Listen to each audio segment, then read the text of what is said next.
Eu posso fazer a pergunta? Vai! Qual a importância dos Estados Unidos da América para o mundo? Nossa, eu respondo.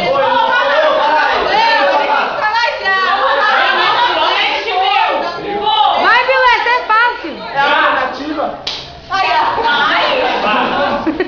Ele é um país muito rico e que o Brasil faz exportação. O brasileiro faz exportação pra ele. Quem te disse isso?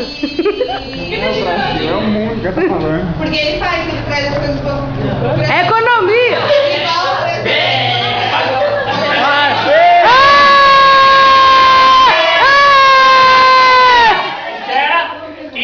Não, pode dar nela. Jaque!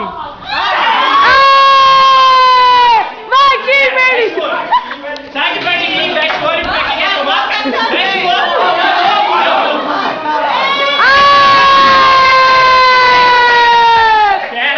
Espera. Kimberly, agora você tem que acertar, senão você toma também. Então, peraí, deixa eu ver aqui, ó. Fecha o olho, senão pode arder.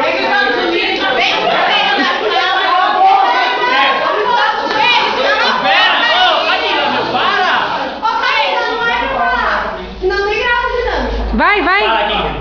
Eu vou pelo sopro aí. A importância dos Estados Unidos, que ele é a maior superpotência que movimenta a economia do mundo.